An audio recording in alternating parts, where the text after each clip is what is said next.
నమస్కారం. Metro news కి స్వాగతం. ముందుగా ముఖ్యాంశాలు. సీఎం చంద్రబాబు అధ్యక్షతన కేబినెట్ భేటీ, 57 అంశాలకు ఆమోదం. అక్టోబర్లో స్థానిక ఎన్నికలు నిర్వహించాలని నిర్ణయం. బీసీ రిజర్వేషన్లపై అసెంబ్లీలో సీఎం చంద్రబాబు ప్రసంగం. 34% అమలుకు నిర్ణయం. బీసీలకు అండగా కూటమి సర్కార్. బీసీ రిజర్వేషన్లపై కోర్టుకు వెళ్తే చరిత్రహీనులుగా మిగులుతారని హెచ్చరిక. బీసీ రిజర్వేషన్ల ఆమోదంపై సీఎం చంద్రబాబుకి కృతజ్ఞతలు తెలిపిన మంత్రి సవిత. చరిత్రలో బీసీలు మరిచిపోలేని రోజని వెల్లడి.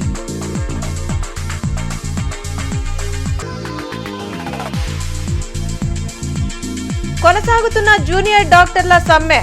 జీజీహెచ్ నుండి కలెక్టరేట్ వరకు భారీ ర్యాలీ.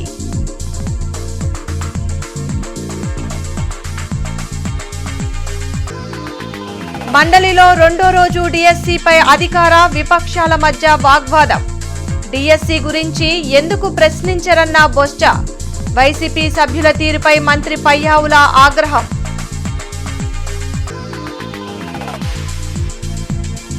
నగరంలో పర్యటించిన కమిషనర్ మయూర్ అశోక్. నవ గుంటూరులో భాగంగా పచ్చదనం పెంపే లక్ష్యమని వెల్లడి.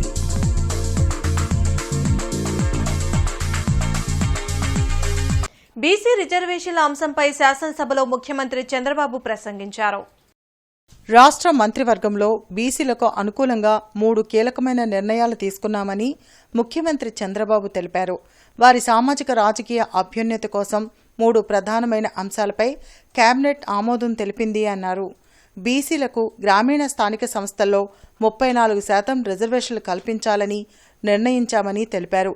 పట్టణ స్థానిక సంస్థల్లో 33.33% రిజర్వేషన్లను బీసీలకు కల్పించాలని నిర్ణయం తీసుకున్నామని, అర్బన్ లోకల్ బాడీల్లో మేయర్లు, మున్సిపల్ చైర్మన్ల ఎన్నిక ప్రత్యక్ష ఎన్నికల ద్వారా చేపట్టాలని నిర్ణయించామని అన్నారు. ఆయారాం గయారాం కాకుండా సుస్థిరమైన పాలన అందించేలా ఇది దోహదపడుతుందని తెలిపారు. కూటమి ప్రభుత్వం వెనకబడిన వర్గాలకు అండగా ఉంటుందని, ఈ నిర్ణయం చరిత్రలో నిలిచిపోతుందని తెలిపారు. 34% రిజర్వేషన్ అంటే నిర్ణయాధికారంలో భాగస్వామ్యం, సామాజిక న్యాయానికి ఎన్డీఏ ప్రభుత్వం ఇచ్చే గౌరవం, సముచితమైన న్యాయమని తెలిపారు. నామినేటెడ్ పదవుల్లో బీసీలకు రిజర్వేషన్ కల్పిస్తామని ఎన్నికల్లో చెప్పాం, ఇప్పుడు నిజం చేసి చూపుతున్నామని సీఎం చంద్రబాబు తెలిపారు. ఈ రోజు మనం చేసింది బీసీ రిజర్వేషన్కు ఒక ఉత్తర్వు ఇవ్వడం కాదు, చట్టపరమైనటువంటి బలం ఇచ్చే వరకు మనం అండగా ఉంటాం. ఈరోజు నాకు కొన్ని సమస్యలు కూడా మనం గుర్తుపెట్టుకోవాల్సిన అవసరం ఉంది. సుప్రీంకోర్టు కూడా ఉంది, న్యాయస్థానాలు ఉన్నాయి. ఇక్కడ మనం ఇక్కడ అనౌన్స్ చేయగానే రేపు మార్నింగ్ మా ఉదయానికి ఆ పార్టీ రెడీగా ఉంటారు. ఒక్క డిఎస్సి విద్యార్థులకి ఉద్యోగాలు ఇవ్వాలని ఉపాధ్యాయులకు ఆలోచిస్తే 350 కేసులు వేసి ఎన్ని విధాల ఇబ్బంది పెట్టాలంటే ఇబ్బంది పెడితే, అన్ని ఇబ్బందుల్ని అధిగమించి వాళ్ళకు ఉద్యోగాలు ఇప్పిస్తే తిరిగి పేపర్ లీక్ అయిందని ప్రచారం చేసే దుష్ట సాంప్రదాయం వీళ్ళది. కాబట్టి రేపటి నుంచి నేను ఒకటే కోరుతున్నా, ఈ విషయంలో కానీ మళ్ళీ మీరు కోర్టుకు పోతే మాత్రం చరిత్రహీనులుగా మిగిలిపోవడమే కాకుండా రాష్ట్రంలో తిరిగి కోలుకోలేరని మరొకసారి హెచ్చరిస్తున్నాను అధ్యక్ష. సీఎం చంద్రబాబు అధికారంలో ఉన్న ప్రతిసారి బీసీలకు మేలు చేసేలా పాలన సాగిస్తున్నారని మంత్రి సవిత తెలిపారు. బీసీలు ఎప్పుడూ టీడీపీ పక్షపాతమేనని జగన్ కక్ష కట్టారన్నారు. 2019లో అధికారంలోకి వచ్చిన జగన్ ప్రభుత్వం బీసీ రిజర్వేషన్లలో కోత పెట్టి 34% నుంచి 24%కి తగ్గించిందని మంత్రి సవిత అన్నారు. బీసీలకు జరుగుతున్న అన్యాయాన్ని మంత్రి నారా లోకేష్ తన పాదయాత్రలో గుర్తించారన్నారు. అధికారంలోకి రాగానే బీసీలకు 34% రిజర్వేషన్లు కల్పిస్తామని ఆనాడే హామీ ఇచ్చారన్నారు. ఇచ్చిన మాటకు కట్టుబడుతూ స్థానిక సంస్థల ఎన్నికల్లో 34% రిజర్వేషన్లు కల్పిస్తూ బిల్లును రూపొందించామని, రానున్న స్థానిక సంస్థల ఎన్నికల్లో బీసీలకు రిజర్వేషన్లు అమలు చేయనున్నామని అన్నారు. మరి లోకల్ బాడీ ఎన్నికల్లో మరి 34%తో మనము లోకల్ బాడీ గ్రామీణ స్థాయి ఎలక్షన్లకు వెళ్తున్నామన్న విషయాన్ని కూడా ఈ రోజు కేబినెట్ లో తీర్మానం కావడం, ఒక బీసీ మంత్రిగా, ఒక బీసీ బిడ్డగా నాకు చాలా గర్వంగా ఉందన్న విషయం కూడా మీకు అందరికీ తెలియజేస్తున్నాను అధ్యక్ష. నిజంగా మరి అలాగే మరి మున్సిపాలిటీలో కూడా మరి 33% ఎన్నికలతో మనం వెళ్తున్నామన్న విషయాన్ని కూడా మీకు అందరికీ తెలియజేస్తూ, నిజంగానే ఇది చరిత్రలో మరవలేని రోజు అన్న విషయం కూడా మరొకసారి మీకు అందరికీ తెలియజేస్తున్నాను అధ్యక్ష. ఎందుకంటే నేను బీసీ, నా బీసీలు బడుగు బడిగిన వర్గాలని చెప్పి ఓటేయించుకున్న గత పార్టీ అంటే గత ప్రభుత్వం జగన్మోహన్ రెడ్డి గారు ఏ విధంగా బీసీలపై అక్రమ కేసులు పెట్టడం, బీసీలపైన దాడులు చేయడం, బీసీలను హతమార్చడం కూడా చూసి రాజకీయంగా కూడా దెబ్బతీసిన వ్యక్తి పార్టీ గొడ్డలి పార్టీ అన్న విషయాన్ని కూడా మీకు మరొకసారి తెలియజేస్తున్నాను అధ్యక్ష. సింగిల్ యూజ్ ప్లాస్టిక్ పై నగరపాలక సంస్థ తీసుకుంటున్న కఠిన చర్యలు అభినందనీయమని ఎమ్మెల్యే గల్లా మాధవి అన్నారు. గుంటూరు నగరంలో సింగిల్ యూజ్ ప్లాస్టిక్ ను పూర్తిగా నిషేధించేందుకు గుంటూరు మున్సిపల్ కార్పొరేషన్ చేపడుతున్న చర్యలు అభినందనీయమని పశ్చిమ ఎమ్మెల్యే గల్లా మాధవి అన్నారు. ప్లాస్టిక్ కాలుష్యం నేడు పర్యావరణానికే కాకుండా మానవాళికి, పశుపక్షాదులకు తీవ్ర ముప్పుగా మారిందని ఆందోళన వ్యక్తం చేశారు. ఎమ్మెల్యే గల్లా మాధవి ఒక సెల్ఫీ వీడియోను విడుదల చేశారు. విషయం ఈరోజు ప్లాస్టిక్ మహమ్మారి మన జీవితాలని దుర్భరం చేస్తుంది అని అంటే అందులో ఎలాంటి అనుమానం లేదు. ఎందుకంటే ఈ సింగిల్ టైం యూజ్ ప్లాస్టిక్ ఇటు పర్యావరణానికి, ఇటు మనకి, అట్ ద సేమ్ టైం మనతో పాటు జీవిస్తున్న ఎన్నో జీవరాశులకి ఎంతో ఇబ్బంది కలిగిస్తూ ఒక్కొక్కసారి ప్రాణాలు కూడా కోల్పోయే పరిస్థితిలోకి ఈ సింగిల్ టైం ప్లాస్టిక్ యూజేజ్ వల్ల కలుగుతూ ఉంది. దాన్ని నివారించడం కోసం అనేక మార్లు ఇటు ప్రభుత్వాన్ని, ఇటు మన అధికారుల్ని కూడా అనేక మార్లు అడగడం జరిగింది. అయితే ఒక మంచి రోజు వచ్చిందని నేను భావిస్తూ ఉన్నాను. ఈరోజు జీఎంసీ వారి చర్యలు తీసుకుంటూ ఈ సింగిల్ టైం యూజ్ ప్లాస్టిక్ని బ్యాన్ చేస్తూ ఇప్పటికే అనేక ఈ దొరికే ప్లేసెస్ కానివ్వండి, వాడే ప్లేసెస్ కానివ్వండి, ఈ వెండర్స్ దగ్గర నుంచి వాళ్ళకి నోటీసులు ఇవ్వడం జరిగింది. ఒక 1 మంత్ క్రితమే నోటీస్ ఇచ్చారు. ఇన్ని మైక్రోన్స్ తక్కువలో ఉన్న ప్లాస్టిక్ని, సింగిల్ యూజ్ ప్లాస్టిక్ని పూర్తిగా నిషేధించాలి, వాడకూడదు అని చెప్పి కూడా మనకి చెప్పడం జరిగింది. చాలా చాలా సంతోషకరమైన విషయం. దానికి చర్యల్లో భాగంగా నిన్నటి రోజు నుంచి కూడా చాలా వరకు ప్లాస్టిక్ని పట్టుకోవడం కానీ, అంటే దాన్ని ఉల్లంఘించి అది జస్ట్ లైట్గా తీసుకొని దాన్ని ఏముందిలే ఇది ఎప్పటిలాగానే అధికారులు ఏదో చెప్తారు మనం కంటిన్యూ చేద్దాము అని ఒక విధానంతో వెళ్తూ మళ్ళీ దాన్ని వాడుతున్న పరిస్థితుల్లో నిన్ననే చూశాను నేను, చాలా వరకు ప్లాస్టిక్ని సీజ్ చేయడం జరిగింది. తమ సమస్యల పరిష్కారం కోరుతూ జూనియర్ డాక్టర్లు జీజీహెచ్ నుండి కలెక్టరేట్ వరకు భారీ ర్యాలీ నిర్వహించారు. స్టైఫండ్ 30% పెంచాలంటూ జూనియర్ డాక్టర్లు గత 9 రోజులుగా సమ్మె చేస్తున్నారు. ఇప్పటికే ఎమర్జెన్సీ విధులను బహిష్కరించిన జూనియర్ డాక్టర్లు తమ ఆందోళనను కొనసాగిస్తున్నారు. ఈ సందర్భంగా అసోసియేషన్ అధ్యక్షులు డాక్టర్ ఈశ్వర్ మాట్లాడుతూ జూనియర్ డాక్టర్లకు స్టైఫండ్ పెంచడంలో రాష్ట్ర ప్రభుత్వం నిర్లక్ష్యంగా వ్యవహరిస్తుందని పేర్కొన్నారు. తెలంగాణతో సమానంగా స్టైఫండ్ ఇవ్వడం సాధ్యం కాదని వైద్య ఆరోగ్య శాఖ మంత్రి ప్రకటన చేయడం పట్ల అసంతృప్తి వ్యక్తం చేశారు. తమ జీవన పరిస్థితిని దృష్టిలో ఉంచుకొని స్టైఫండ్ పెంచాలని కోరారు. పెండింగ్ లో ఉన్న సమస్యలను పరిష్కారం చేయని పక్షంలో ఆందోళన మరింత ఉధృతం చేస్తామని స్పష్టం చేశారు. మేము సమ్మె కూడా దశల వారీగా చేస్తామని ముందుగానే గవర్నమెంట్కి హెచ్చరించడం జరిగింది. ఇది మేము వెంటనే ఎమర్జెన్సీ ఆపలేదు. ఇప్పుడు ఏదైతే మేము జూనియర్ డాక్టర్స్ మాత్రమే, senior resident, super special interns మాత్రమే ఎమర్జెన్సీ బాయ్కాట్ చేసాం. ఇంకా మా సీనియర్ ప్రొఫెసర్స్, మా స్టాఫ్ అందరూ కూడా ఇంకా వర్క్ చేస్తున్నారండి. గవర్నమెంట్ మాతో గత 20 రోజుల నుంచి 4 సార్లుగా చర్చలు జరిగాయి. కానీ ఈ విఫలం మాత్రం ఏదైతే మేము 30% స్టైఫండ్ అడుగుతున్నామో 3% మాత్రమే ఇస్తామని స్టైఫండ్ మాకు చెప్తున్నారండి. ఇది మాకు చాలా బాధాకరంగా ఉంది. ఏదైతే మేము 40 గంటలు శ్రమతో మేము తిండి తిప్పలు మానేసి నిద్ర లేకుండా మేము ఇంకా కష్టపడుతున్నాం. మేము అడుగుతుంది కేవలం మా ఫ్యామిలీని బతికించుకోవడానికి, మేము బతకడానికి ఏదైనా కానీ మాకు ఈ స్టైఫండ్స్ మాత్రమండి.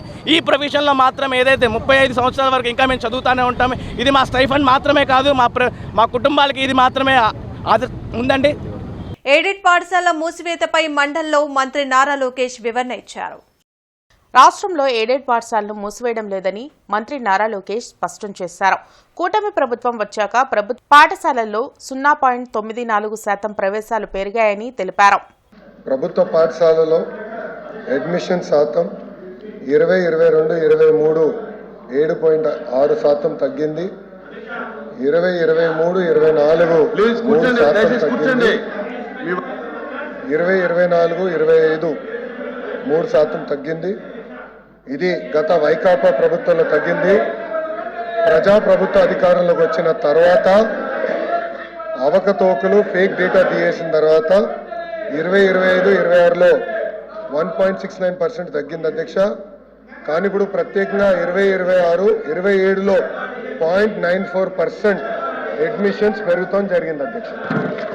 ముఖ్యమంత్రి చంద్రబాబు అధ్యక్షతన సమావేశమైన ఏపీ మంత్రివర్గం 57 అజెండా అంశాలపై చర్చించి పలు కీలక నిర్ణయాలు తీసుకుంది.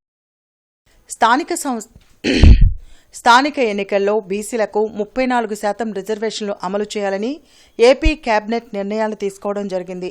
స్థానిక సంస్థల ఎన్నికల్లో రూరల్ ప్రాంతాల్లో బీసీలకు 34%, అర్బన్లో 33.1% రిజర్వేషన్లు కల్పించడంతో పాటు మేయర్ ఎన్నికలకు ప్రత్యక్ష పద్ధతిలో వెళ్లాలని కేబినెట్ నిర్ణయం తీసుకుంది.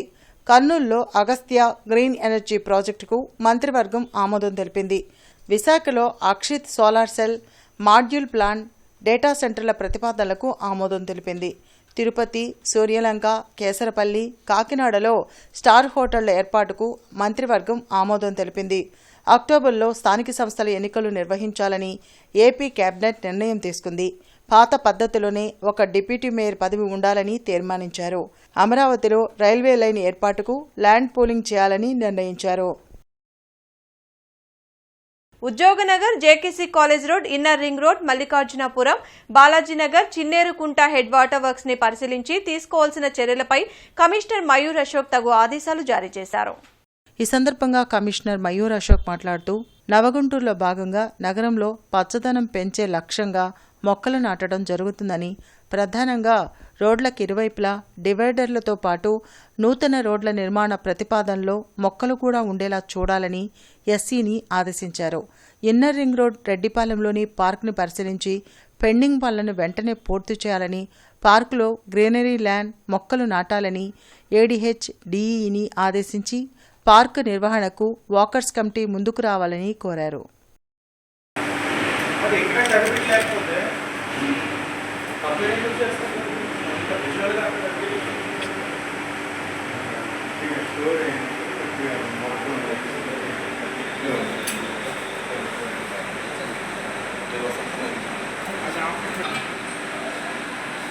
క్లీనప్ చేయండి, క్లీన్ చేసే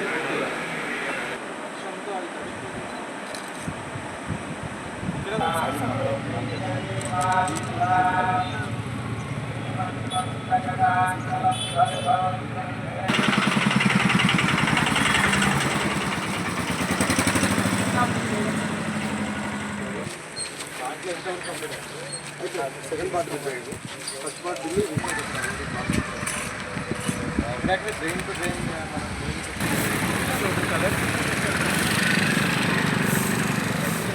శాసనమండలిలో ప్రజా సమస్యలపై మంత్రి పయ్యావుల కేశవ్ మాట్లాడారు. అల్లరి చేసి సభ నుండి వెళ్లిపోవాలనేదే వైసీపీ సభ్యుల ఉద్దేశంగా కనిపిస్తుందని ఆయన విమర్శించారు. మండలి సమావేశాల్లో రెండవ రోజు కూడా డీఎస్సీ అంశంపై అధికార విపక్షాల మధ్య వాగ్వివాదం నడిచింది. చైర్మన్ మోషన్ రాజు అధ్యక్షతన కార్యకలాపాలు ప్రారంభం కాగానే డీఎస్సీ స్పోర్ట్స్ కోటాలో అక్రమాలు జరిగాయని వైకాపా సభ్యులు వాయిదా తీర్మానమిచ్చారు. వాయిదా తీర్మానాన్ని తిరస్కరించిన మండలి చైర్మన్ ప్రశ్నోత్తరాలు ప్రారంభించారు. దీంతో వైకాపా సభ్యులు చైర్మన్ పోడియం చుట్టూ చేరి ఆందోళనకు దిగారు. ప్రశ్నోత్తరాల సమయంలోనే మండలిలో విపక్ష నేత బొత్స సత్యనారాయణకు చైర్మన్ మాట్లాడే అవకాశం ఇచ్చారు. శాసన మండలిలో డీఎస్సీ గురించి చర్చ కోరుతుంటే ప్రభుత్వం ఎందుకు వెనకంజ వేస్తుందని బొత్స ప్రశ్నించారు. వేరే ఫార్మెట్లో రావాలని బొత్సకు చైర్మన్ చెప్పినా పట్టించుకోలేదు. దీంతో వైకాపా సభ్యులపై మంత్రి పయ్యావుల కేశవ్ ఆగ్రహం వ్యక్తం చేశారు. చైర్మన్ను అగౌరవపరిచేలా ప్రతిపక్ష సభ్యులు వ్యవహరిస్తున్నారని మండిపడ్డారు. ఒకే అంశం మీద డిఎస్సి మీద జరిగిన అవకతవకల మీద చర్చించాలి, సభలో చర్చించాలి, దాని మీద ఎంక్వైరీ జరగాలని చెప్పి నేను డిమాండ్ చేస్తున్నాను. ఇవాళ ప్రధాన పత్రికల్లో శాసనసభలో మాట్లాడారు అది మరి ఇక్కడ మాట్లాడడానికి ఎందుకు ఆడుతున్నారో మాకు అర్థం అవట్లేదు.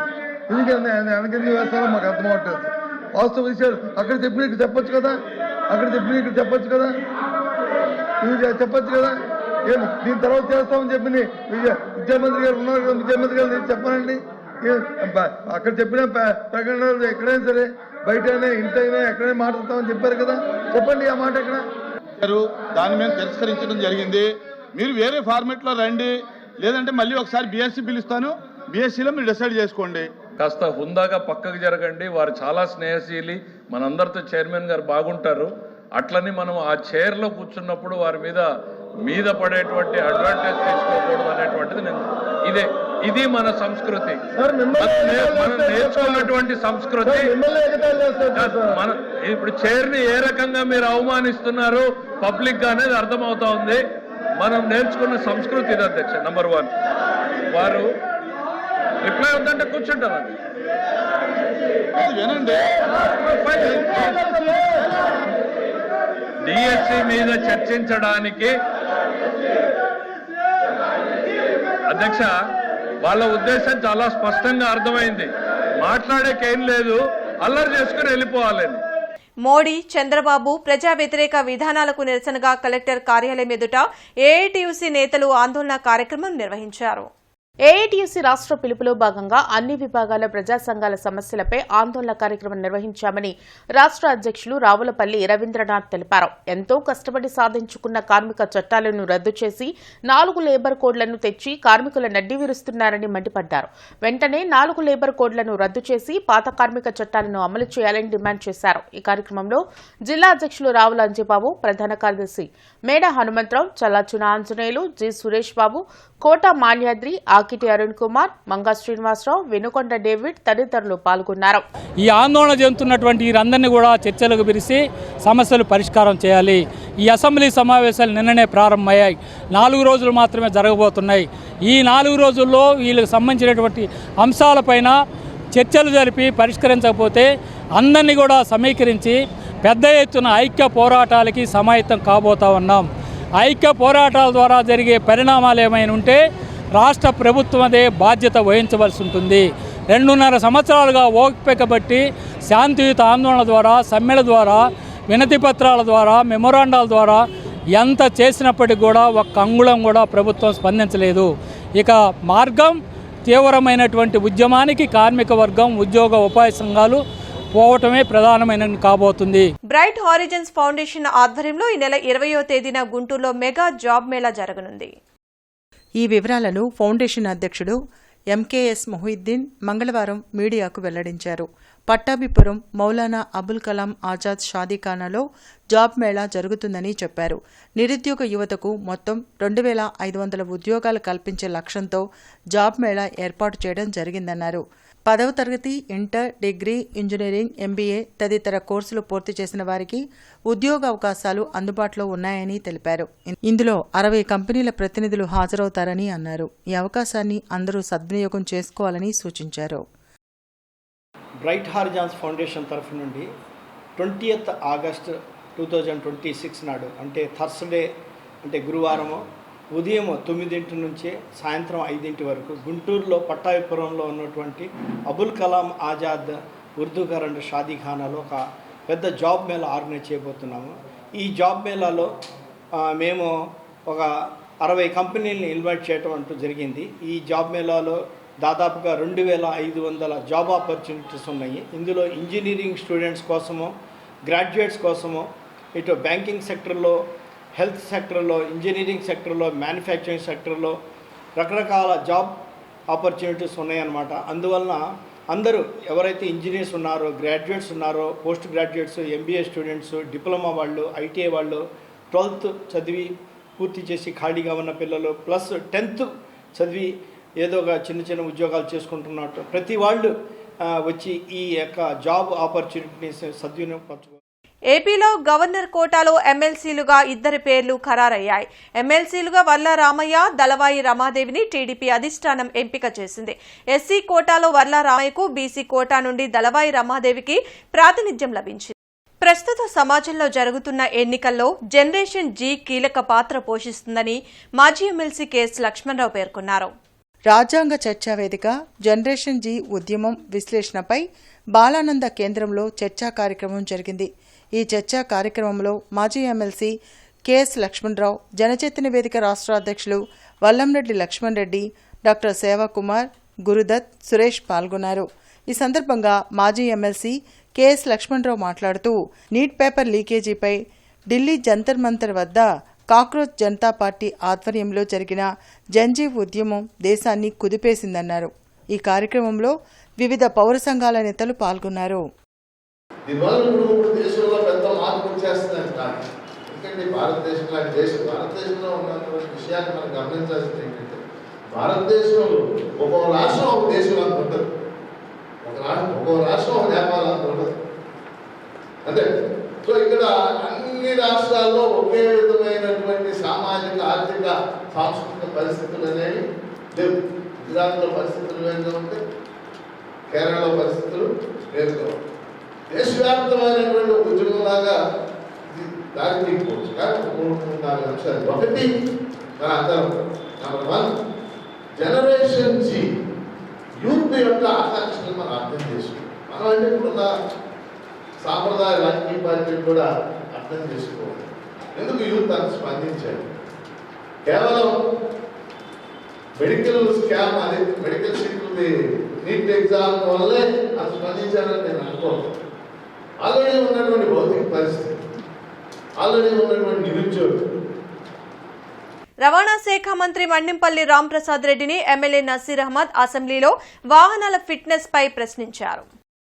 అసెంబ్లీ ప్రశ్నోత్తరాల సమయంలో మంత్రి మండిపల్లి రాంప్రసాద్ రెడ్డి మాట్లాడుతూ వాహనాల ఫిట్నెస్ ధృవీకరణలో నిబంధనలను ఖచ్చితంగా అమలు చేస్తున్నామని తెలిపారు. ఆటోమేటెడ్ టెస్టింగ్ స్టేషన్ల ద్వారా వాహనాలను తనిఖీ చేసి నిబంధనలకు అనుగుణంగా ఉన్న వాహనాలకి ఫిట్నెస్ సర్టిఫికెట్లు జారీ చేస్తున్నామని చెప్పారు. 2025లో 2,44,604 వాహనాలను తనిఖీ చేయగా 2026 జులై వరకు 1,04,543 వాహనాలను తనిఖీ చేసినట్లు మంత్రి వెల్లడించారు. ప్రమాదాలను నివారించేందుకు వాహనాల ఫిట్నెస్ తనిఖీలను మరింత పటిష్టంగా నిర్వహిస్తున్నామని తెలిపారు. ప్రభుత్వం నియమాలకు అనుగుణంగా ఉన్న వాహనాలకు రిఫ్లెక్టివ్ టేపులు తప్పనిసరిగా అమర్చేటట్లు తనిఖీ చేస్తున్నామన్నారు. రాష్ట్రంలోని 24 ATS కేంద్రాల్లో ఫిట్నెస్ పునరుద్ధరణ సమయంలో 30 విజువల్, 19 ఫంక్షనల్ పరీక్షలు నిర్వహిస్తున్నామని, లోపాలు గుర్తిస్తే ఫిట్నెస్ ధృవపత్రం జారీ చేయడం లేదని తెలిపారు. కానీ 2024 తర్వాత జరిగినటువంటి ప్రమాదాలు తగ్గినాయి, కానీ మరణించినటువంటి వాళ్ళ సంఖ్య దాదాపు 15% పెరిగినటువంటి పరిస్థితులు ఉన్నాయి. దీనికి ముఖ్యంగా లోతుగా పరిశీలిస్తే ఈ మధ్య రోడ్లు మన ఎన్ని అభివృద్ధి చెందినాయి, అవకాశాలు అంటే ట్రాఫిక్ రూల్స్ కూడా, రోడ్ సేఫ్టీ మెజర్స్ కూడా చాలా పెద్ద ఎత్తున తీసుకోవడం జరుగుతూ ఉంది. మన ప్రభుత్వం వచ్చిన తర్వాత దీని మీద ఎన్ఫోర్స్మెంట్స్ కూడా చాలా వరకు జరుగుతున్నప్పుడు కూడా, కానీ ప్రమాదాల్లో మరణ శాతం దేశంలో కన్నా సగటు కన్నా మన శాతం ఎక్కువ ఉంది. దీనికి కారణం కేవలం ఒక రిఫ్లెక్టివ్ స్ట్రిప్స్ అనే కాదు, అనేక అంశాలు ఉన్నాయి. కానీ ముఖ్యంగా ఈరోజు చూస్తే స్టేట్ హైవేస్తో పాటు మండల హైవేస్, విలేజెస్కి వెళ్ళేటువంటి రహదారులు కూడా ఇటువంటి యాక్సిడెంట్ జరుగుతూ ఉన్నాయి, నేషనల్ హైవేస్ కాకుండా. 1/1/2026 నుంచి 31/7/26 వరకు రిఫ్లెక్టివ్ టేప్ అతికించకుండా రోడ్డుపై తిరుగుతున్న వాహనాల నుండి 3.24 కోట్ల మొత్తాన్ని వసూలు చేయడం జరిగింది అధ్యక్ష. అలాగే సి ప్రశ్నకు సమాధానం 1989 కేంద్ర మోటార్ వాహనాల నియమావళి 175వ నియమం ప్రకారం మానవ ప్రమేయం లేకుండా మోటార్ వాహనాల ఫిట్నెస్ ధృవీకరణ పత్రాన్ని జారీ చేయటానికి, అలాగే రాష్ట్రంలో 24 ATS కేంద్రాల్లో కూడా నెలకొల్పడం జరిగింది అధ్యక్ష. ఈ కేంద్రాలు 181 కింద మోటార్ వాహనాల నియమావళిని నిర్దేశించి కార్యక్రమ విభాగంలో 189 కేంద్రాల వాహనాలు, అలాగే 24 ATS పరీక్షా కేంద్రాల వాహనాలకు ఫిట్నెస్ ధృవీకరణ పత్రాలు జారీ చేస్తాయి అధ్యక్ష.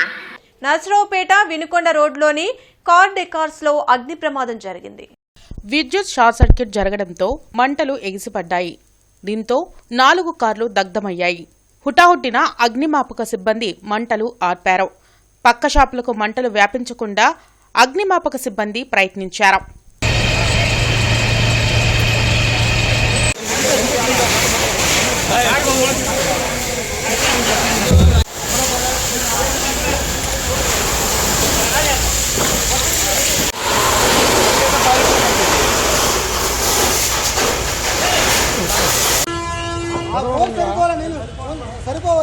ఆంధ్రప్రదేశ్ శాసనసభ స్పీకర్ చింతకాయల అయ్యన్న పాత్రుడు సభను సజావుగా నిర్వహించేందుకు 6 సభ్యులతో ప్యానెల్ స్పీకర్లను అధికారికంగా ప్రకటించారు.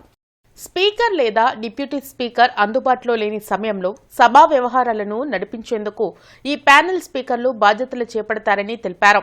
ప్యానెల్ స్పీకర్గా Janasena Avanigadda Mandali Buddhaprasad, TDP Srungavarapukota Kola Lalitha Kumari, TDP Jaggampeta Jyothula Nehru, BJP Visakhapatnam north P Vishnukumar Raju, TDP Proddatur Nandyala Varadarajula Reddy, YCP Badvel Dasari Sudha నియమితులయ్యారు.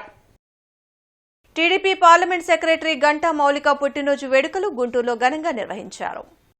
పశ్చిమ నియోజకవర్గంలోని మస్తానయ్య దర్గా, కలెక్టరేట్ ఎదుట తదితర ప్రాంతాల్లో అభిమానులు, పార్టీ కార్యకర్తలు బాణసంచా కాల్చి సంబరాలు జరుపుకున్నారు. ఈ సందర్భంగా పలుచోట్ల కేకులు కట్ చేసి గంటా మౌలికకు జన్మదిన శుభాకాంక్షలు తెలిపారు. అనంతరం పలువురు మాట్లాడుతూ తెలుగుదేశం పార్టీ కోసం గంటా మౌలిక అహర్నిశలు కృషి చేస్తున్నారని చెప్పారు. సమస్యలో ఉన్న ఎంతో మందికి అండగా నిలిచిన గొప్ప నాయకురాలు గంటా మౌలిక అన్నారు. ఆమె మరెన్నో ఉన్నత పదవులు చేపట్టాలని ఆకాంక్షించారు. పార్టీ కోసం, ప్రజల కోసం మరింతగా సేవ చేసేందుకు తనకు పార్టీ అవకాశం ఇవ్వాలని గంటా మౌలిక విజ్ఞప్తి చేశారు. ఇలాగే మీ అందరి ఆశీర్వాదాలు ఎప్పుడూ కూడా నా మీద ఉండాలి అని, ఎలాగైతే మా నాన్నగారు ఆయన ఇచ్చిన మాట నిలబెట్టుకొని చేశారు, నాకు ఒక అవకాశం ఇస్తే నేను కూడా అదే బాటలో నడుస్తా, నా వాళ్ళందరికీ కూడా సేవ్ చేసుకుంటూ ముందుకు వెళ్ళాలి అని చెప్పేసి కోరుకుంటున్నాను. సో అలా ఆ కోరిక నెరవేరాలంటే మీ అందరి ఆశీర్వాదం అనేది ఎంతగానో కావాలి. కాబట్టి ఇలానే మీ ఆశీర్వాదం ఎప్పుడూ కూడా నా మీద ఉంటుందని మనస్ఫూర్తిగా కోరుకుంటున్నాను. వసతి విద్యా సంస్థల నవీకరణ పనుల నాణ్యతలో రాజీ లేదని జిల్లా కలెక్టర్ సాయికాంత్ వర్మ అధికారులను ఆదేశించారు. మార్పు కార్యక్రమంపై సంబంధిత అధికారులతో కలెక్టర్ సమీక్షించారు. ఈ సందర్భంగా జిల్లా కలెక్టర్ సాయికాంత్ వర్మ మాట్లాడుతూ జిల్లాలో 36 వసతి విద్యా సంస్థల్లో మార్పు కార్యక్రమం చేపట్టడం జరుగుతుందని వివరించారు.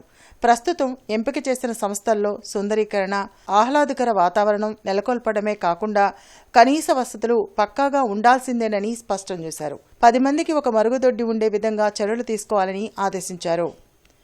ఈ సమావేశంలో జిల్లా సాంఘిక సంక్షేమ శాఖాధికారి కెఎల్ హర్షిత, జిల్లా బీసీ సంక్షేమ శాఖాధికారి కె మయూరి, జిల్లా గిరిజన సంక్షేమ సాధికారత అధికారి డి దుర్గాబాయ్ తదితరులు పాల్గొన్నారు.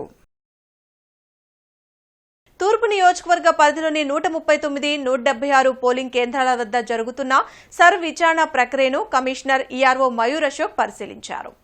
ఓటర్ల జాబితా ప్రత్యేక సవరణ కార్యక్రమం పారదర్శకంగా నిర్దేశిత నిబంధనలకు అనుగుణంగా పక్కాగా జరగాలని గుంటూరు తూర్పు నియోజకవర్గ ఈఆర్ఓ నగర కమిషనర్ మయూర్ అశోక్ ఆదేశించారు. విచారణకు హాజరయ్యే ప్రజలు మరియు దరఖాస్తుదారులు తమతో పాటు నిర్దేశిత గుర్తింపు, నివాస ధృవీకరణ పత్రాలను తప్పనిసరిగా తీసుకువచ్చేలా బిఎల్ఓలు పూర్తి అవగాహన కల్పించాలని స్పష్టం చేశారు. రోడ్డు విస్తరణ పనుల్లో భాగంగా రేపు ఉదయం 9 గంటల నుండి మధ్యాహ్నం 2 గంటల వరకు బృందావన గార్డెన్స్, రాజేంద్ర నగర్ ప్రాంతాల్లో విద్యుత్ సరఫరాకు అంతరాయం కలదని విద్యుత్ అధికారులు తెలిపారు. కావున వినియోగదారులు శాఖకు సహకరించాల్సిందిగా కోరారు. బులెటిన్ ముగించే ముందు ముఖ్యాంశాలు మరోసారి. సీఎం చంద్రబాబు అధ్యక్షతన కేబినెట్ భేటీ, 57 అంశాలకు ఆమోదం. అక్టోబర్లో స్థానిక ఎన్నికలు నిర్వహించాలని నిర్ణయం. బీసీ రిజర్వేషన్లపై అసెంబ్లీలో సీఎం చంద్రబాబు ప్రసంగం, 34% అమలుకు నిర్ణయం. బీసీలకు అండగా కూటమి సర్కార్. బీసీ రిజర్వేషన్లపై కోర్టుకు వెళ్తే చరిత్రహీనులుగా మిగులుతారని హెచ్చరిక. బీసీ రిజర్వేషన్ల ఆమోదంపై సీఎం చంద్రబాబుకి కృతజ్ఞతలు తెలిపిన మంత్రి సవిత. చరిత్రలో బీసీలు మర్చిపోలేని రోజని వెల్లడి.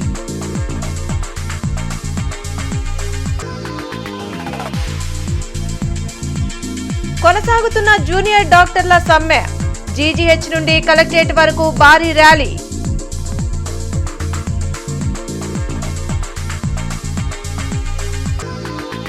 మండలిలో 2వ రోజు డీఎస్సీపై అధికార విపక్షాల మధ్య వాగ్వాదం. డీఎస్సీ గురించి ఎందుకు ప్రశ్నించరన్న బొజ్జ. వైసీపీ సభ్యుల తీరుపై మంత్రి పయ్యావుల ఆగ్రహం.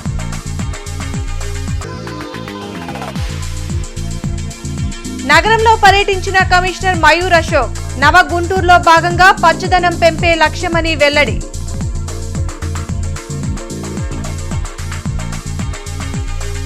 ఈ వార్తలు ఇంతటితో సమాప్తం. నమస్కారం.